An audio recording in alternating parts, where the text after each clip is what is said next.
इस बटन के बाद अब हम हमारे जो progress bar and time display के जो भी बटन्स थे उनके लिए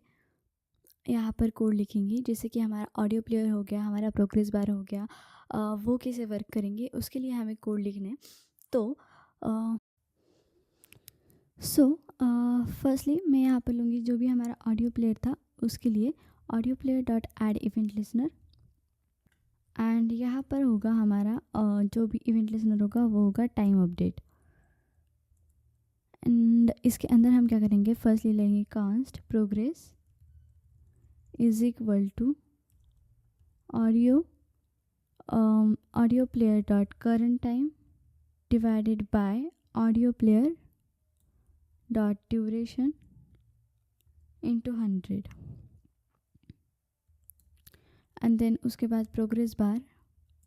dot value is equal to is NaN progress, तो क्या कर दो 0 वरना प्रोग्रेस। एंड यहाँ पर हमें एक और फंक्शन बनाना होगा जो कि हमारा जो टाइम स्टैम्प है वो अपडेट करेगा। तो फिलहाल तो मैं यहाँ पर उसे ले लेती हूँ एंड नीचे हम इसके बनाएंगे। तो अपडेट टाइम स्टैम्प्स ये हो गया। तो सिंपली हम यहाँ पर क्या करें कि हम हमारे जो इवेंट लिसनर है जो भी हमारा ऑडियो प्ले होगा उसी वक्त ये जो इवेंट लिसनर है वो कंटिन्यूसली फायर होता रहेगा। एक्चुअल में ये क्या करेगा, हमारे जो प्रोग्रेस है उसे एज अ परसेंटेज कैलकुलेट करेगा एंड देन हमारा जो प्रोग्रेस बार है वो अपडेट करता रहेगा। तो वो जो ये जो प्रोग्रेस बार है ना वो चलता रहेगा आगे आगे जैसे जैसे हमारा ऑडियो प्ले होता जाएगा। तो ये जो अपडेट टाइम स्टैम्प का जो फंक्शन है वो हम बनाएंगे इसी के नीचे। So function update time stamps, and वहाँ पर हम क्या करेंगे, फर्स्टली हमें लेना है duration EL dot text content is equal to क्या होगा फॉर्मेट टाइम जो कि होगा audio player dot duration, and इसके साथ साथ current time dot text content is equal to format time, and यहाँ पर भी होगा audio player dot current time audio player dot current time. तो यहाँ पर हमने ये कर दिया, हमारा अपडेट टाइम स्टैम्प का जो भी फंक्शन था वो यहाँ पर कंप्लीट हो चुका है। सो अब हमें क्या करना है, इसी के ऊपर यहाँ पर इसी फंक्शन को हमें अपडेट करना है जो कि हमारा टाइम स्टैम्प हमारे जैसे मेटा डाटा लोड होगा ना वैसे ही हमारा टाइम स्टैम्प डिस्प्ले करने लगेगा। तो उसके लिए हम क्या करेंगे, audio player dot add event listener और जो कि होगा एक लोड मेटा डाटा नेम से, एंड वहाँ पर होगा हमारा अपडेट टाइम स्टैम्प। और अब हमें हमारे जो प्रोग्रेस बार है उसके लिए भी एक फंक्शन बनाना होगा जहाँ पर हम लिखेंगे ऐड इवेंट लिसनर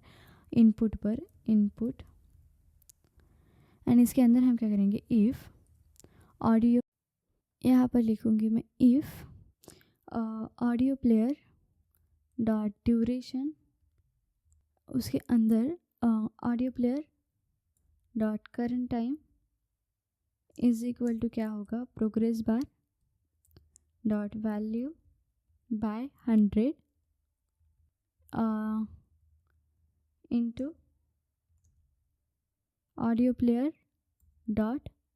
ड्यूरेशन। तो यहाँ पर सिंपली हम क्या कर रहे हैं, हमारी जो ऑडियो प्लेयर की पोजीशन है वो हमारे प्रोग्रेस बार के पोजीशन पर बेस हम सेट कर रहे हैं। सो प्रोग्रेस बार का जो फंक्शन था वो भी हमने यहाँ पर कंप्लीट कर दिया है। अब हमें नेक्स्ट फंक्शन करना है जो कि होगा हमारा फॉर्मेट टाइम का जो कि हमारे टाइम जो भी हमारा current time and total time है वो फॉर्मेट करेगा हमारे सेकेंड्स को मिनट एंड सेकेंड्स में कन्वर्ट करेगा, यानी कि यहाँ पर दिखाने के लिए एक्चुअल में वो सॉन्ग कितना लंबा है इसके लिए। तो फंक्शन फॉर्मेट टाइम सेकंड्स, जहाँ पर मैं लिखूँगी इफ़ इज़ नैन सेकंड्स, तो यहाँ पर हमें चेक भी करना होता है, एंड देन रिटर्न 0 0 0। अगर हमारे कोई सेकंड्स है ही नहीं तो सेकंड्स अगर वैलिड नंबर नहीं है तो, and then const minute is equal to math dot floor second by 60, and उसी के साथ साथ const seconds is equal to, ये मिनट्स करने हैं हमें, is equal to math dot floor seconds by 60, and then हमें रिटर्न क्या करना है, रिटर्न करना है एक कोट में रिटर्न करेंगे हम वैल्यूज़, जैसे कि मिनट होगा first minutes, and then seconds, यहाँ पर हमें सेकंड्स लेना है, इज़ यहाँ पर लिखना है हमें, अगर स्मॉल देन 10 हो तो क्या करना, 0 वरना एक एम्प्टी,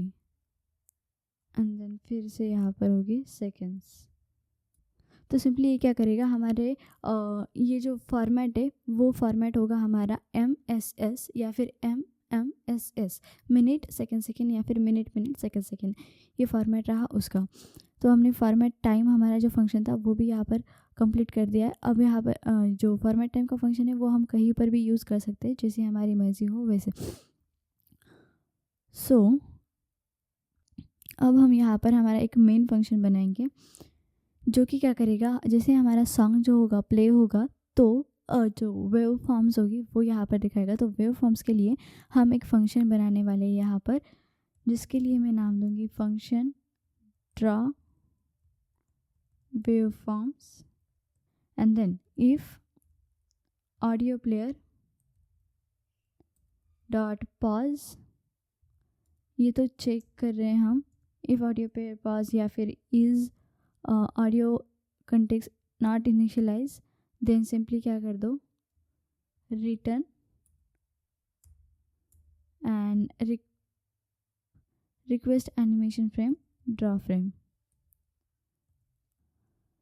इसके बाद हमें क्या करना है, फर्स्टली एक कैनवस लेना है जहाँ पर हम हमारा वेव फॉर्म का एलिमेंट ले सकें, एंड देन उस कैनवस को हम डिज़ाइन करेंगे। तो फर्स्ट हम लेंगे एक canvas, canvas is equal to document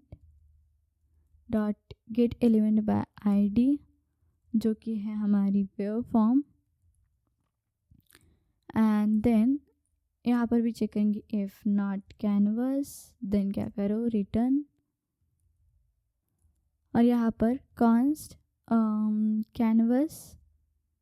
ctx is equal to canvas dot get context, वो हम लेंगे 2D। यहाँ पर हमने क्या किया है कि जो 2D ड्राइंग का कंटेक्स्ट है वो ले लिया है, and then const buffer length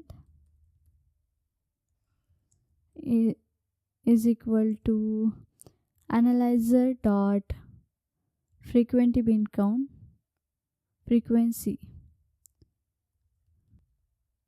frequency bin count. तो यहाँ पर हम क्या करें कि जो भी हमारे फ्रीक्वेंसी बिन्स के नंबर्स है वो हम एनालाइजर से ले रहे हैं, and then const data array is equal to new UI 8 array and buffer length. तो सिंपली हमने यहाँ पर क्या किया है, एक एरे क्रिएट किया है जो कि हमारे जो टाइम डोमेन का डेटा है वो सारा स्टोर करेगा, होल्ड करेगा। ये सिंपली एक एरे होगा, एंड लास्टली हमें यहाँ पर analyser dot get byte time domain data, यहाँ पर क्या होगा, डेटा एरे।